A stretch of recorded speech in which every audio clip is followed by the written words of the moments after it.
tú puedes, vamos que tú puedes, todo lo puedo en Cristo. Ya estamos, empezamos con la segunda parte de la enseñanza de la palabra de Dios. El tercer punto, el tercer objetivo de la palabra de Dios es regenerar las vidas. La cita bíblica que vamos a tener como base se encuentra en el libro de Primera de Pedro, capítulo 1, versículo 23. La vamos a buscar y lo vamos a leer. Primera de Pedro, capítulo 1, versículo 23. Alguien que lo busque, lo encuentre y lo lea, por favor.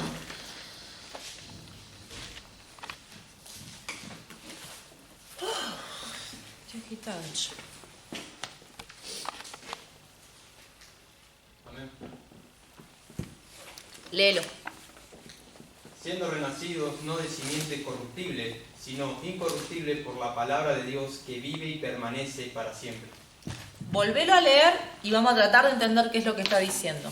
¿Sí? Anda respetando las comas, los puntos, para que podamos ir entendiendo. Siendo renacidos no de simiente corruptible, sino de incorruptible por la palabra que vive y permanece para siempre. Acá habla de un renacimiento, ¿sí? ¿Qué quiere decir renacer? ¿Qué quiere decir renacer? Volver a nacer, ¿sí? Nacemos por segunda vez. Hemos nacido de una forma natural, cuando estábamos en el vientre de nuestra madre, nacimos, y también la palabra de Dios nos enseña que hemos vuelto a nacer cuando hemos aceptado a Jesucristo en nuestro corazón. Lee lo que dice la primera parte. Siendo renacidos, ¿sí? Hemos vuelto a nacer, ¿sí? no de simiente corruptible, sino ¿Qué es simiente?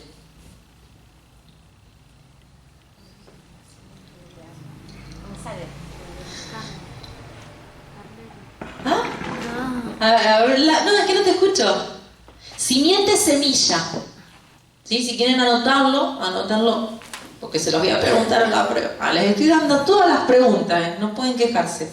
Simiente quiere decir semilla. Dice que hemos renacido, vuelto a nacer, no de una semilla corruptible. La palabra corruptible viene de la palabra corrupción, algo que está corrupto, algo que está contaminado. En lo natural, probablemente habíamos nacido con corrupción, o sea, de una forma natural, en donde había, o sea, venimos de pecado, ¿no? Ahora, cuando nosotros aceptamos a Jesucristo en nuestro corazón y volvemos a nacer, ¿sí? El Señor nos santifica, nos limpia con su sangre preciosa. Entonces dice que hemos vuelto a nacer no de una simiente, una semilla corruptible, sino de una semilla incorruptible, porque hemos nacido a partir de haber aceptado a Jesucristo en nuestro corazón. Es más, dice la palabra de Dios que el Señor Jesús pagó el precio por nuestra vida, pagó el precio por nuestro pecado. Dice, a precio de sangre preciosa, no a precio corruptible. La moneda, el dinero, es algo que se corrompe. Hay gente que mata por dinero. ¿Sí? La moneda, el dinero es algo corruptible, pero a través de Jesucristo hemos renacido. Seguí leyendo, Marcos. sino de incorruptible por la palabra de Dios que vive y permanece para siempre. ¿Sí? Acá nos está enseñando que la palabra de Dios puede provocar un nuevo nacimiento en nosotros.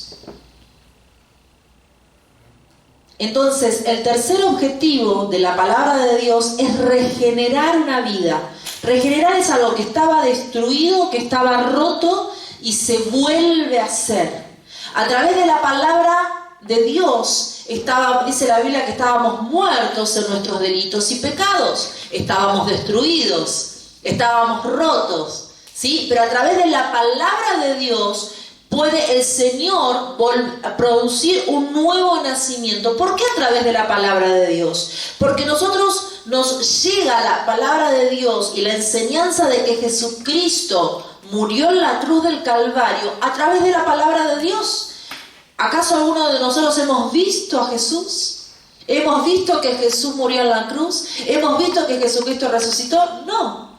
Obtenemos la salvación por fe, pero por el registro de la palabra de Dios. Entonces es importante que entendamos esto. Miren lo que les voy a leer. Dice, si deseamos ser regenerados, es decir, ser restaurados, debemos tomar la palabra del Señor. Miren qué importante. Si queremos que nuestra vida sea restaurada, si queremos que algo que está destruido sea restaurado, tenemos que entender que es necesaria la palabra de Dios en nuestras vidas. Oírla, leerla y practicarla. ¿Sí? Y atesorarlo en lo más profundo de nuestro ser, es decir, atesorarla en nuestro corazón y rogar a Dios que la vivifique, es decir, que a través de la palabra me dé vida a mi corazón y la haga crecer por medio de su Santo Espíritu. Acá está hablando de la semilla. La semilla nosotros, lo natural, la tomamos, la ponemos en la tierra, la empezamos a regar, hacemos que le dé el sol, nace una planta, ¿no? Y la tenemos que seguir cuidando. Tal vez la planta puede, un parásito, posarse en la hoja, puede el caracol empezar a comer esa hoja, es decir, que la planta necesita ser cuidada, pero a través de una semilla puede producirse una planta, es decir, un nacimiento, una vida. Y la palabra de Dios es una semilla que se planta en mi corazón y que si yo esa semilla la cuido, la protejo, la riego, eso va a producir un nuevo nacimiento. ¿Sí? La palabra de Dios es esa semilla. Ese es el tercer punto. ¿Queda claro? ¿Sí? Cuarto punto. Este es un punto importantísimo, por el cual es tan necesaria la palabra de Dios. Es producir fe. Cuando yo oigo la palabra de Dios, el Señor produce fe en mí. Y la fe produce crecimiento. La fe produce que yo comience a confiar en las promesas de Dios. Si yo no oigo la palabra de Dios, si no la guardo en mi corazón, la fe va a quedar ahí limitada. Y Dios quiere que crezcamos en fe. Porque cuando nosotros crecemos en fe, vamos a creer en los milagros de Dios, vamos a creer en lo sobrenatural, vamos a creer en lo imposible, vamos a tomar las promesas de Dios y van a ser sí y amén. ¿Sí?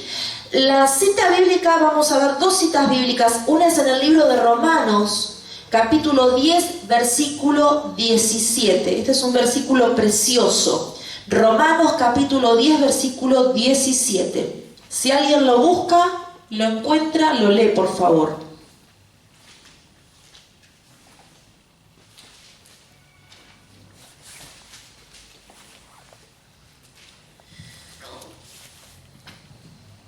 Romanos 10, 17. ¿Lo tienen? ¿Lo tenés vos, Marco? Bueno, el primero que lo encuentra, lo lee. Así que la fe es por el oír, y el oír por la palabra de Dios. Acá me está diciendo, ¿por qué viene la fe? Por el oír. ¿Por el oír qué? La palabra de Dios. Si yo oigo la palabra de Dios, voy a obtener fe. Miren lo que importante que es la palabra de Dios. Yo oigo la palabra de Dios y en mí va a haber fe. Y en mí va a crecer la fe. Cuanto más yo oigo la palabra de Dios, más la atesoro en mi corazón, más fe voy a tener. Cuanto más fe tenga, yo voy a orar, no sé, por el mar, que el mar rojo se abre y el mar rojo se va a abrir. Dios quiere que tengamos esa fe ilimitada. Que no le pongamos límites al Señor, sino que realmente el Señor en nosotros produzca fe, que podamos orar por una persona que se está muriendo y esa persona recobre la vida. Esa es la fe que Dios quiere que tengamos, no una fe simplemente ahí limitada. Entonces, cuanto más oigo la palabra de Dios, más va a crecer la semilla en mí, la semilla de su palabra, la semilla de la fe, ¿sí? Y el segundo versículo que vamos a leer es el libro de Isaías, capítulo 40, versículo 8.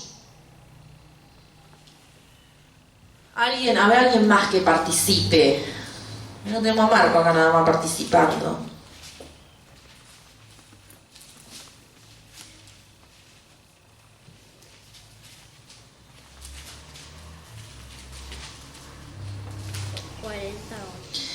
Isaías capítulo 40 versículo 8. Amén. Uh-huh. Sécase la hierba, marchítase la flor, mas la palabra de Dios nuestro permanece para siempre. Dice que la hierba se va a secar, las flores se van a marchitar. ¿No? Está en una versión media complicada el verbo. La hierba se puede marchitar de una noche para otra, se puede marchitar. La flor de un día para el otro se puede marchitar. Pero la palabra de Dios va a permanecer para siempre. Amén. Y hay algo que quiero, acá habla este cuarto punto de producir fe. Si yo veo una persona que está enferma y le digo simplemente que tiene que ser sana o que tiene que creer en que va a ser sana, son mis palabras. Ahora, si yo le recuerdo a esa persona una de las promesas de Dios que encuentro en la palabra, la misma palabra es la que va a producir fe. ¿Recuerdan cuando hablábamos de que la palabra de Dios es viva? La palabra de Dios es eficaz. No van a ser mis palabras, no van a ser mi propia opinión. Yo les voy a estar recordando una promesa de Dios, les voy a estar mencionando la palabra de Dios. Y la palabra es la que tiene poder. La palabra es la que va a producir fe en esa persona. Es importante que yo mencione la palabra de Dios porque es viva. Trae vida, es eficaz, cumple el propósito por el cual yo la estoy mencionando. Tiene poder. Por medio de su Espíritu Santo, una persona que recibe la palabra de Dios puede creer. Amén. Así que, si una persona vemos que está desanimada, recordémosle la palabra de Dios. Si una persona que vemos que está enferma, recordémosle la palabra de Dios. Si una persona que no conoce a Cristo, digámosle la palabra de Dios. No voy a ser yo, va a ser la palabra de Dios y el Espíritu Santo de Dios provocando el efecto. ¿Sí? Bueno, les dejo acá una expresión. Un cristiano nunca tendrá una fe verdadera y firme si no lee la Biblia. Si no leemos la Biblia, vamos a ser cristianos flojitos. Cristianos tibios. Ahora, si nosotros leemos la Biblia, amamos la Biblia, la escudriñamos, la atesoramos, la ponemos por obra, vamos a ser cristianos firmes. Vamos a ser cristianos que aunque vengan las tormentas vamos a permanecer en pie. Vamos a ser cristianos que avancemos. Vamos a ser cristianos que crezcamos. Vamos a ser cristianos que vamos a tener autoridad. No sé qué tipo de cristianos quieren ser ustedes. Amén. ¿Están acá? ¿Sí? El 5 punto. ¿Qué es el objetivo de la palabra de Dios? Quinto, edificarnos. ¿Qué es edificar? Edificar, ¿qué es en lo natural? Construir. ¿Sí? Para construir una casa, ¿qué tenemos que hacer primero? Los cimientos, la base. La base está una base firme, ¿no? Tenemos la parábola de la casa. En la palabra de Dios nos enseña, ahí está la parábola de la casa. Si la casa está construida en la arena, ¿qué va a suceder?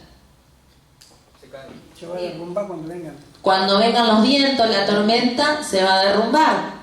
Ahora, si la casa está sobre la roca firme que es Jesucristo, va a permanecer. Yo cuando leo esta parábola me hace acordar a la historia de los 3 chanchitos. Es más, yo creo que el que escribió los 3 chanchitos era un cristiano. Uy, se lió. Mira, bueno. Tiré el agua.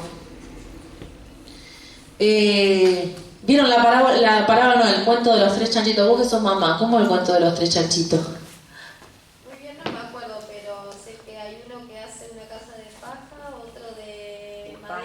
otro de madera y el otro de material, ¿no?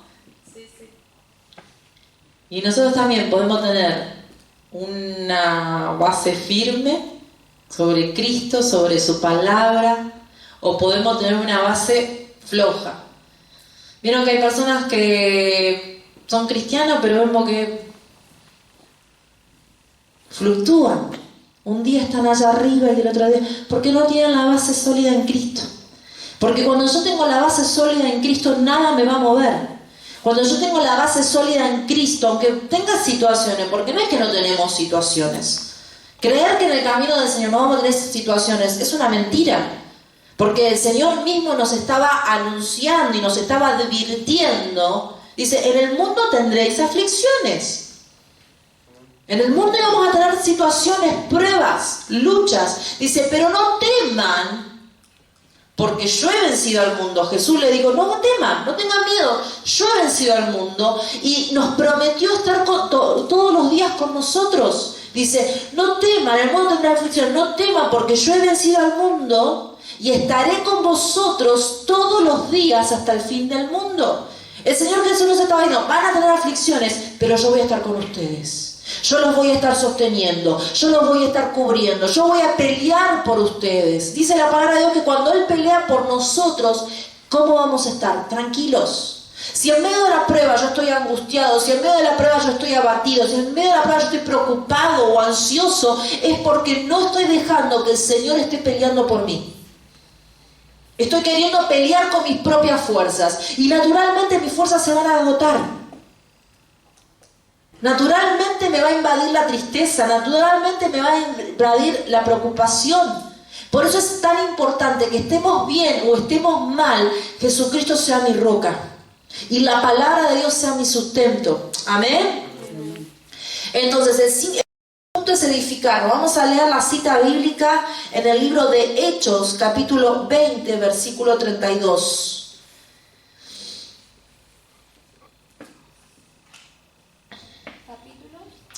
Hechos 20, 32, capítulo 20, versículo 32. Acá vamos a usar dos citas bíblicas. Hechos 20, 32 y Primera de Pedro, capítulo 2, versículo 2. ¿Alguien más que lo lea?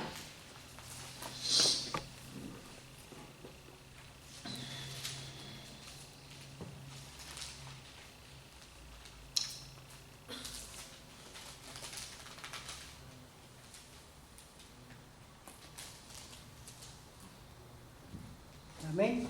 Léelo, Dante, por favor. Tomando luego soldados y centuriones, corrió a ellos. Y cuando ellos vieron al tribuno y a los soldados, dejaron de golpear a Pablo. ¿Puede ser? No, es el No. 21. Y ahora, 20, sí. y ahora, hermanos, os encomiendo a Dios y a la palabra de su gracia, que tiene poder para sobreedificarnos, darnos herencia con todos los santificados. Sí. Volvele a leer, por favor, Jorgelina. Y ahora, hermanos, os encomiendo a Dios y a la palabra de su gracia, que tiene poder para sobreedificarnos. Ahí está. Dice, la palabra tiene poder para sobreedificarnos. Sobreedificar es, o sea, hay un cimiento, hay un edificio y comienza a edificarse para arriba. ¿Sí? La palabra de Dios lo que va a hacer que yo tenga un cimiento que es Cristo y que mi vida vaya siendo edificada y sobreedificada por la palabra de Dios. No voy a poder crecer espiritualmente y no voy a poder estar cada día más cerca de Cristo si la palabra de Dios no edifica mi vida. Voy a nacer, ¿no? Veíamos el versículo anterior que dice que el Señor va a producir en mí una nueva vida por medio de la simiente de la palabra de Dios. Es decir, voy a tener un nuevo nacimiento. Pero no voy a poder avanzar, ni crecer, ni ser edificado si no me alimento con la palabra de Dios. Es como un bebé. Un bebé nace, pero si el bebé no se alimenta, ¿qué pasa? Muere. El nacimiento Dios lo va a producir. Ahora va a haber pruebas, va a haber situaciones que si yo no me alimento con el Señor por medio de su palabra, me voy a morir. Y eso es lo que quiere el enemigo. A veces hay personas que nacen en Cristo, pero vemos también la parábola del sembrador, ¿no? Los diferentes tipos de terrenos.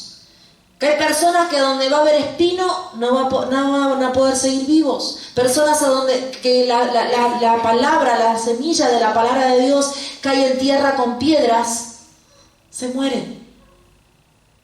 Ahora, si somos buena tierra, vamos a recibir la palabra de Dios, y la palabra de Dios, que es la semilla incorruptible, va a provocar crecimiento y yo voy a poder avanzar en el Señor.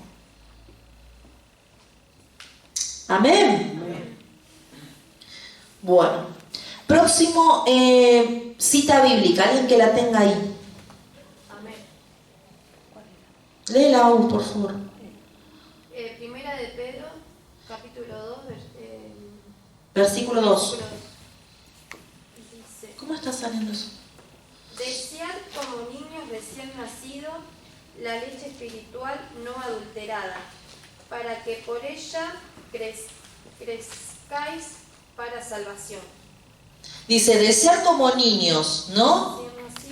Recién nacidos, La leche no adulterada. Como un bebé que está desesperado por la leche. De esa forma, un bebé cuando está desesperado por la leche, ¿qué pasa? No le damos la leche y ¿qué hace? Llora. Y si los hacemos esperar un poco más, a los gritos, desesperado. ¿O no? Dice que de esa forma nosotros debemos desear la palabra de Dios. Es nuestro alimento. Por eso habla de la leche. Es nuestro alimento. La palabra de Dios es nuestro pan. De esa forma debemos desear la palabra de Dios. Si no tengo la palabra de Dios, voy a empezar los gritos, desesperado, de hambre, por necesidad. Eso es lo que Dios quiere, que tengamos necesidad de leer su palabra, necesidad de aprender su palabra y necesidad de poner por obra la palabra de Dios. La palabra de Dios entonces nos va a edificar. A ver, vamos a hacer un repaso, porque los veo que están acá. ¿Algo se me está durmiendo? ¿No dormiste? Hay que dormir en la noche. Entonces, el primer punto del objetivo de la palabra de Dios, ¿cuál es? Regenerar las vidas.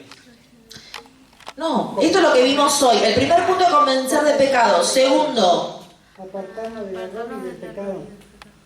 el tercer punto. Cuarto punto, producir fe. Quinto punto, Edificarnos. ahí está. Vamos al sexto punto. Nos faltan 4 más. Vamos, despiértate. Va a leer vos el próximo. Instruir a otros. ¿Qué es instruir? Enseñar, ¿sí? Discipular. ¿Cuál es la gran comisión que el Señor nos dejó? ¿Cuál es la gran comisión? Y predicar el evangelio a toda criatura. Ir y predicar el evangelio a toda criatura. ¿Y qué más? Y bautizándolo en el... Haciendo los discípulos y bautizándolos. Esa es la gran comisión. Jesús, antes de ascender a los cielos, les dejó un deber a los discípulos. No les dijo, sean salvos, prediquen el evangelio a todo el mundo. Hagan los discípulos. ¿Qué es hacer discípulos? Yo me estoy moviendo y me voy de foco, avísame, Owen, porque estoy muy cerca. Este no me avisa, después va a estar todo mal esto. Dale, avísame, despertate vos también. Hacémela fácil. ¿Qué es hacer discípulos? Anótenlo eso. ¿Qué es hacer discípulos? Estamos en la escuela de discipulado y liderazgo y no se preguntaron qué quiere decir hacer discípulos. Tienen que ser más curiosos. Tienen que preguntarse más por qué. ¿Y por qué? ¿Vieron cuando nuestros hijos nos persiguen? ¿Y por qué? ¿Y por qué? ¿Y por qué se llama escuela de discipulado? ¿Qué es hacer discípulos? El Señor te dijo que tenés que predicar el evangelio, hacer discípulos, y vos no sabés lo que el Señor te dijo. Claro, es como que yo le dijera a Josefina, anda a comprarme 1 kilo de papa y anda a comprarme 1 kilo de brócoli. Y no sabe lo que es el brócoli. Hola. Bueno, a ver, volvamos a la gran comisión. La gran comisión, el gran mandamiento, la gran encomendación, el gran deber que el Señor te dejó a vos y me dejó a mí. Primero, que prediquemos a todos. ¿Estamos predicando a todos? ¿Sí? Segundo, parte del deber, haciendo discípulos. ¿Qué es hacer discípulos? Es hacer alumnos. ¿Quién tiene alumnos? El maestro. Alumno, enseñar, eso es discipular. Pongan, discipular, 2 puntos, enseñar. Lo iba a decir y no lo dije. Abrí la boca. Sí, a mí me parece. ¿Y por qué no abren la boca? Tienen miedo. Es preferible corregirlos. ¿Viste a qué venimos acá? Discipular, ¿sí? Enseñar. Y el tercer punto de la gran comisión, bautizar. ¿Por qué es tan importante esto? Yo le predico a una persona, le enseño a esa persona cómo acercarse a Cristo, cómo tener una relación con Cristo. Y es como que la frutilla del postre, se cierra el ciclo cuando una persona se bautiza. ¿Por qué es tan importante que la persona se bautice? Para que sea salvo. Por un lado eso. Dice la palabra de Dios, el que creyere y fuere bautizado, será salvo. Primero me dice esto la palabra de Dios. ¿Sí? Ahora, ¿qué es lo que la persona está haciendo cuando se bautiza? Muriendo la vieja vida. Limpiando los pecados. Es un simbolismo. Un simbolismo. ¿Sí? Es una significación. Que la persona muera la vieja vida, la vida de pecado, y comienza a vivir una vida para Cristo. ¿Por qué decimos que es un simbolismo? Porque, a ver, la persona no muere naturalmente, pero sí muere espiritualmente. Una persona, vieron que, por ejemplo, una persona cuando muere en lo natural, se la entierra como para atrás. ¿Verdad? Se la entierra. Una persona cuando muere, ¿cómo se la entierra? ¿Para atrás? Sí. ¿Sí? ¿Estamos de acuerdo en eso? No le estoy preguntando la ley de la gravedad. ¿No? Se la entierra así, ¿no? Y si llegara a resucitar, ¿cómo resucita? Para arriba. Entonces es un simbolismo, es como una representación. La persona muere a la vieja vida, se entierra esa vieja vida y resucita, renace a una nueva vida en Cristo. Vieron que hablábamos del renacimiento, el nuevo nacimiento en Cristo. Entonces, el sexto punto es instruir a otros, discipular, enseñar. No es solamente yo le voy y le predico a una persona, sino que yo voy a tener la carga para que esa persona permanezca en el camino del Señor. Yo tengo un hijo, agarro, lo tengo, las madres, lo vamos, lo parimos y lo dejamos en el hospital. No, tenemos la responsabilidad, la carga, el amor por ese hijo. Lo cuidamos, lo atendemos, lo alimentamos. ¿Para qué? Para que ese hijo crezca. Entonces, cuando yo predico el Evangelio a toda criatura, los instruyo para que esa nueva criatura comience a nacer en Cristo, a edificarse en Cristo, hasta que esa persona realmente tenga la seguridad de que va a dejar la vieja vida para comenzar una vida en Cristo. Es lo primero el primer paso para que una vida comience en Cristo. Esa es mi responsabilidad, ¿sí? Lo instruyo. El versículo clave que vamos a utilizar es en el libro de Mateo, capítulo 5, versículo 21 al 48.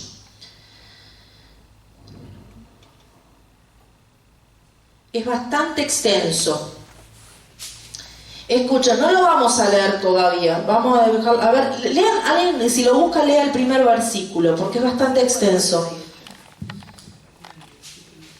Ay, me acerco, avísame, Owen, hablá, yo me olvido, ay, Dios de los cielos, me olvido, me meto en la enseñanza y me pierdo, me apasiono y me pierdo. Capítulo 5. Mateo capítulo 5, versículo 21. Amén. Después me reta, Bernabé. Oísteis que fue dicho a los antiguos, no matarás, y cualquiera que matare será culpable de juicio. Sí. ¿Y qué sigue? Porque es bastante extenso. ¿Qué sigue leyendo? A ver. Bueno, corta un momento. Pero yo, Ahí está. Lo que hacía Jesús, ¿por qué dice el sexto fundamento? Es instruir a otros. Jesús lo que estaba haciendo era enseñarles sobre cuestiones cotidianas, sobre cuestiones morales. Y él lo que hacía, se guiaba por la palabra de Dios. Nosotros a una persona con la palabra de Dios no solamente le vamos a enseñar cuestiones espirituales, sino cuestiones morales, cuestiones de la vida misma. Es importante que aprendamos la palabra de Dios. A veces decimos, ¿cómo voy a hacer en esto? La Biblia es una guía de vida. Lo que pasa es que a veces por no conocerla no sabemos cómo hacer. No estamos leyendo el manual, la instrucción, ¿sí? Entonces, la palabra de Dios es la mayor guía de instrucción moral.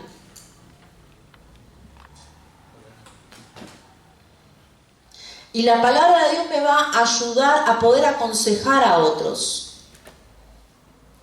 A veces por no conocer la palabra de Dios no sabemos cómo tomar decisiones, pero si nosotros conocemos la palabra de Dios vamos a saber cómo guiarnos en todas las áreas de nuestra vida.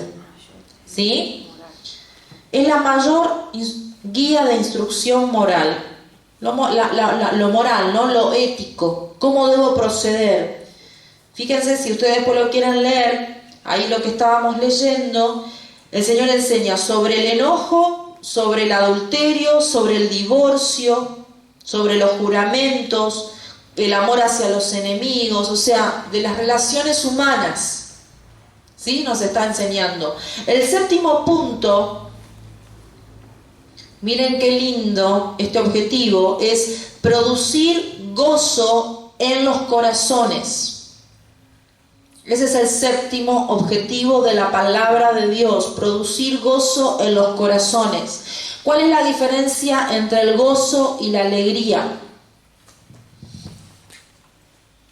¿Cuál es la diferencia entre el gozo y la alegría? Respondan, si se equivocan, se equivocan. ¿Qué es la diferencia entre el gozo y la alegría? Por ahí la alegría depende más de las circunstancias. Es emocional y el gozo es como, no sé cómo explicar el gozo. El gozo es como algo más intenso que la alegría. Bueno, En cambio, cuando vos estás gozoso, estés contento, eso no te afecta, digamos. La alegría es algo natural. Estoy contento porque me comí un pastelito de batata. Es algo natural, es algo del día a día, es algo circunstancial. Ahora, el gozo es algo espiritual. El gozo no va a ser por lo que estoy viviendo. El gozo es algo que Dios produce en mí porque es un fruto de su Espíritu Santo.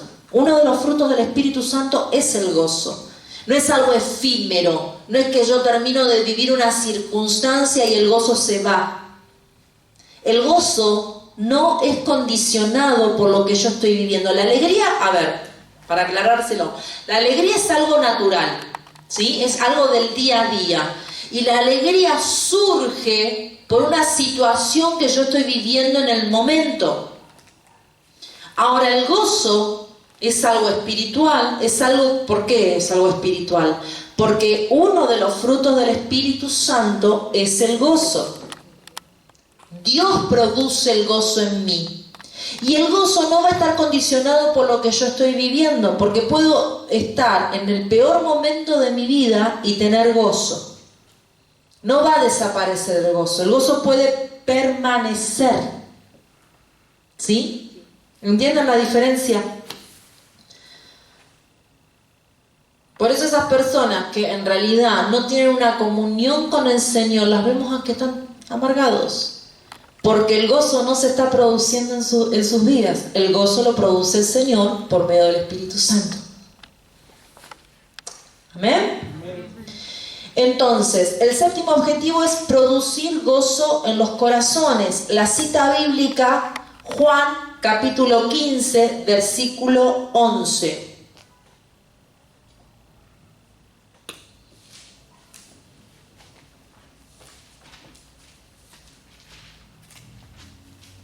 San Juan capítulo 15, versículo 11, y les doy otra cita bíblica, Jeremías 15, 16.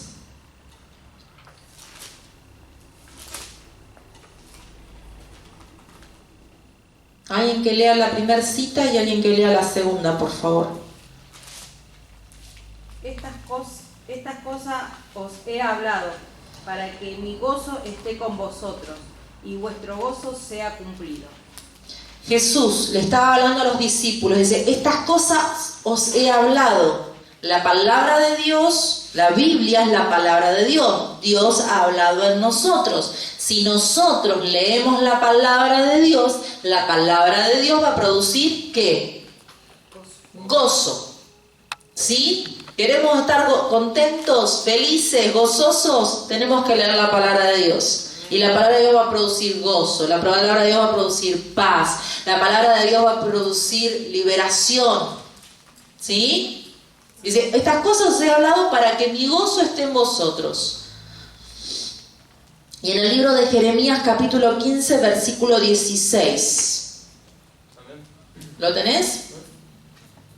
Fueron halladas tus palabras y yo las comí. Y tu palabra me fue por gozo y por alegría de mi corazón. Porque tu nombre se invocó sobre mí, oh Jehová, Dios de los ejércitos. Ahí está. Dice, fueron halladas tus palabras. ¿Sí? La palabra de Dios. Dice, y yo la comí. Recuerdan que decíamos que lo que dice la Biblia en realidad es que una de las figuras o de los simbolismos de la palabra de Dios es que es el pan para nuestra vida. Es nuestro alimento espiritual. ¿Sí? Dice, y yo las comí y tu palabra me fue por gozo. Acá habla de la alegría, pero en realidad tenemos que ver cómo figura el original, ¿no? Porque nosotros leemos la Biblia a un lenguaje en nuestra lengua y a un lenguaje dentro de todo actualizado, pero saben que la Biblia no está escrita en castellano, ¿lo saben? ¿En qué está escrita? En arameo, en griego y un poquito en hebreo. ¿Sí? Entonces a veces tenemos que ver cómo está escrito el original. El octavo objetivo, ya vemos dos más y terminamos. ¿Alguna pregunta? Los veo que están todos ahí como cansados. Estamos recién en octubre, cuando llegamos a diciembre, no sé, una palanca los levanto. El octavo, darnos poder para vencer al diablo. Mirá, Dante, a vos que te gusta ahora así. Darnos poder para vencer al diablo. Vamos a leer Mateo capítulo 4 versículo 1 al 11. Mateo capítulo 4 versículo 1 al 11. Mientras lo buscan, bueno, no voy a esperar que lo busquen, porque si no, no me prestan atención. El que lo encuentre lo lee, por favor.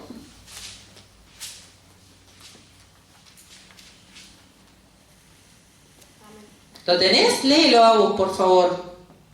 Entonces Jesús fue llevado por el Espíritu al desierto para ser tentado por el diablo. Y después de haber ayunado 40 días y 40 noches, tuvo hambre. Y vino a él el tentador y le dijo, si eres hijo de Dios, di que estas piedras se convertirán en pan. Él respondió y dijo, escrito está, no solo de pan vivirá el hombre, sino de toda palabra que sale de la boca de Dios. Entonces el diablo le llevó a la santa ciudad y le puso sobre el pináculo del templo. Y le dijo, si eres hijo de Dios, échate abajo, porque escrito está, a sus ángeles mandará acerca de ti, y en sus manos te Sostendrán. Aguantame hasta ahí. A ver, vamos a ver el contexto. ¿Quién estaba? O sea, el relato que estamos viendo. ¿Quiénes están dialogando? Jesús y el diablo. Jesús y el diablo. ¿Sí? ¿Cómo comienza el pasaje? Leer cómo comienza el pasaje. Entonces Jesús fue llevado por el Espíritu al desierto. Hasta ahí. ¿Esto cuándo sucede? Cuando estaba en ayuno. No, pero antes. O sea, a ver, ¿qué hecho sucede antes de El esto? Señor se bautiza Muy bien, Marcos. Dice que Jesús fue bautizado ¿por quién? por Juan el Bautista. Por Juan el Bautista. ¿Sí? ¿Era necesario que Jesús fuera bautizado? Sí. ¿Por qué? ¿Pero para qué? Jesús lo dice. Para recibir. Para recibir. No, me están chamullando. ¿Cuál es el simbolismo del bautismo?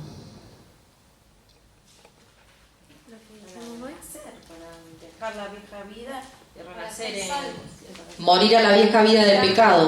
la vieja vida. ¿Jesús tenía pecado? No. Entonces, ¿por qué Jesús fue bautizado? Un Por simbolismo. obediencia. Un simbolismo. Para que todos vean que él... Jesús le dice, a ver, estaba Juan el Bautista. ¿Quién era Juan el Bautista? Les voy a empezar a preguntar Biblia. ¿Quién era Juan el Bautista? ¿Qué relación de parentesco tenía con Jesús? Primo. El primo. ¿Y cuál era la función de Juan el Bautista? Allanar el camino.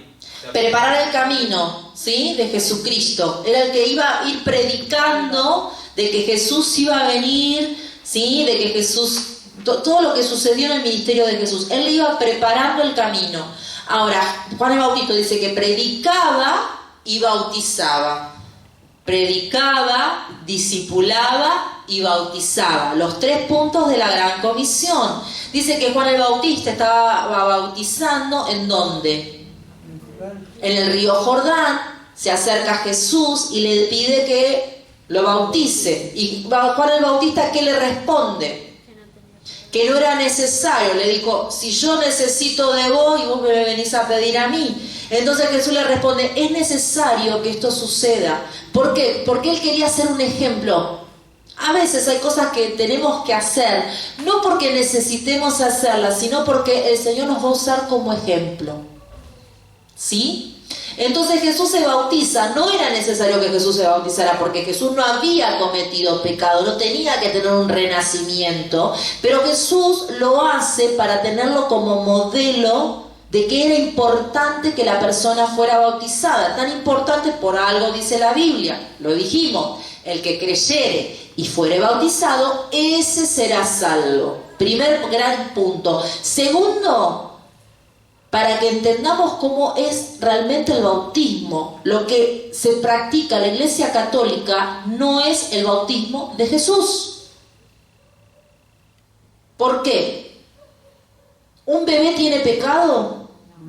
¿Un bebé al no tener pecado necesita un renacimiento? ¿Bautismo qué quiere decir? Inmersión de aguas. Se sumerge en el agua. ¿Cómo lo hacen en la Iglesia Católica? Le tiran agua, no hay inmersión, no hay bautismo. 2 puntos para que entendamos que el bautismo que está en la palabra de Dios es el bautismo de Jesús. ¿Sí? Por eso es importante que Jesús lo hizo. ¿Está bien? Después de esto dice la palabra de Dios que una vez que Jesús es bautizado, ¿qué sucede? ¿Qué aparece?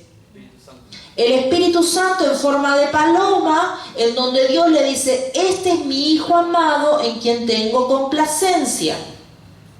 ¿Sí? ¿Qué quiere decir complacencia? Agrado.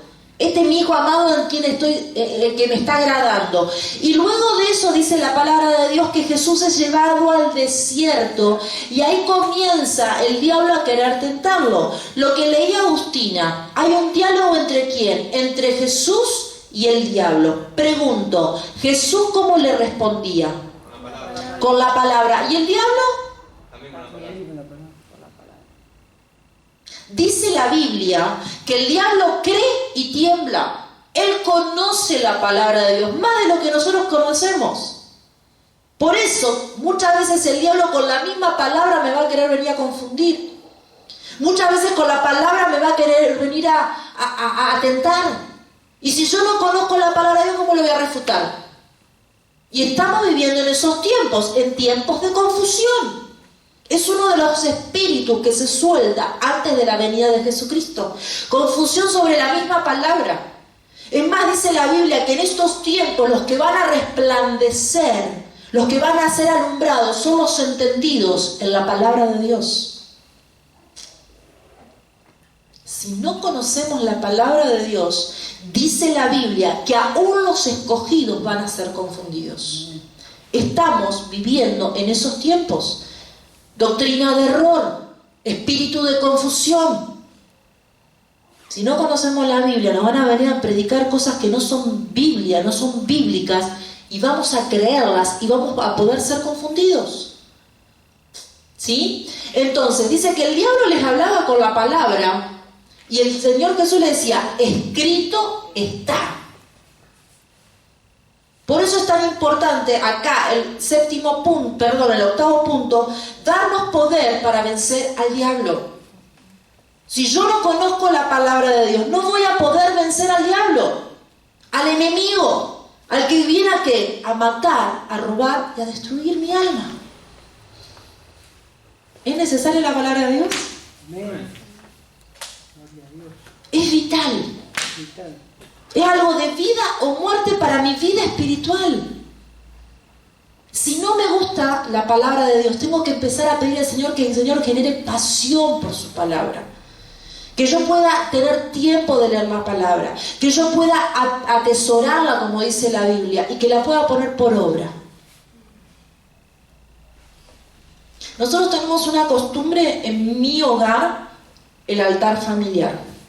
El altar familiar lo que hacemos es orar un tiempo juntos los cuatro, leer la palabra, alabar al Señor. Y a veces, como Bernabé y yo estamos tan a las corridas, perdemos muchas veces el altar familiar de hacerlo seguido.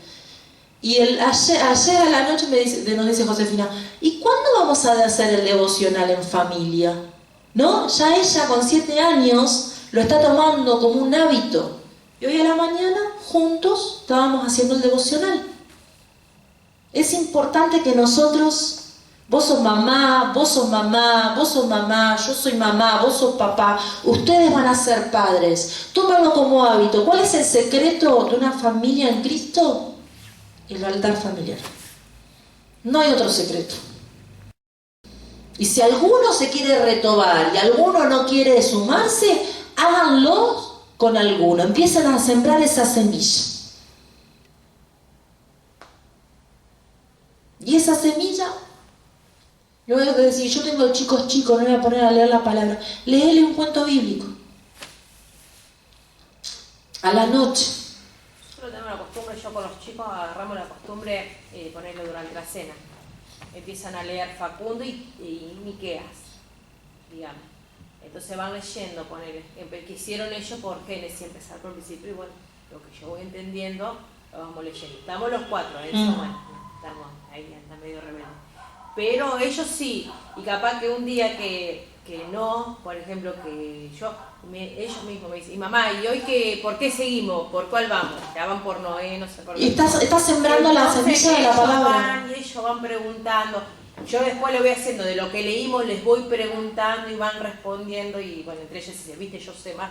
Pero bueno, de a poco estoy sembrando, ellos mismos yo veo que se están... Es que, Jorgelina, como madres nos ocupamos de las necesidades vitales, naturales, ¿no? No los dejamos a nuestros hijos sin comer, no los dejamos sin educación, no los dejamos sin el vestido, pero a veces nos olvidamos de lo más importante, que va a tener repercusión eterna, que es el alimento espiritual. Sí. Entonces es importante que no perdamos ese hábito. Eso. Agarraron el hábito de bendecir la mesa, de dar gracias.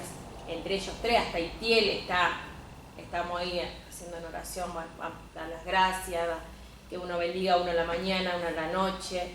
Así que bueno, sí, ahí estamos. Es necesario. Estamos, pero yo veo que a ellos les interesa sentarse a leer, no les gustaba leer, ahora les gusta leer, se pelean a veces por leer quién lee primero, quién no. Sí, es importante, bueno, es importantísimo, es importantísimo.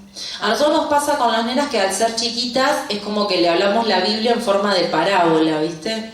Y ellas se interesan y nos van respondiendo, pero uno va sembrando, ellos ya tienen el hábito, ya saben que, o sea, obviamente, yo por ejemplo las llevo al colegio y saben que oramos antes de ir. Y muchas veces las nenas me dicen, mamá, estoy nerviosa, orá por mí. Y ellos lo van tomando como algo natural. Y es importante que nosotros sembremos eso en ellos, porque estamos edificando sus corazones y su relación espiritual. Así que sí, es importantísimo. Y una familia es el único secreto, el altar familiar, para que nuestros hijos crezcan en el Señor, para que el matrimonio permanezca en Cristo. Sí, entienden muchas cosas, les enseña mucho. Sí. Se están dando cuenta del significado, digamos, de la vida, ¿viste? Se dan cuenta del significado que hay cosas que creían que no son así. Entonces, no. Y La sí, verdad viste, que sí. viste como decíamos, ¿no? que es nuestro manual de vida. Sí. Es importantísimo. Así que no perdamos ese hábito. Entonces, Jesús, si seguimos leyendo ese pasaje, Jesús constantemente lo resistía al diablo, a la tentación, ¿con qué? Con la palabra.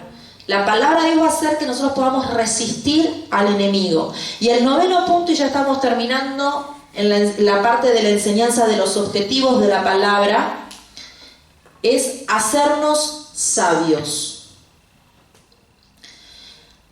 La cita bíblica es el libro de los Salmos, capítulo 119, versículo 130. Este es el capítulo más largo de la Biblia, el 119. Si alguien lo tiene, lo leemos.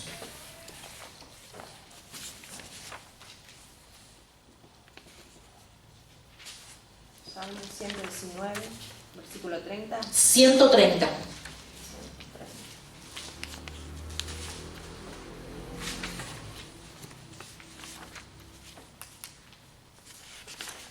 La exposición de tu palabra alumbra. ¿Ese? ¿Eso solo? Salmo 119, versículo 130.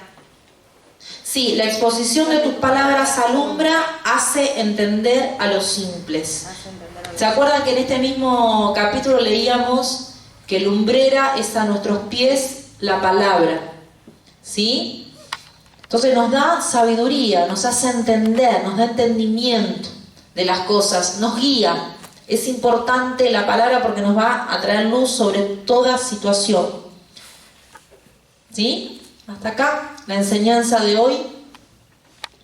¿Alguna pregunta? Ya está, si quieres.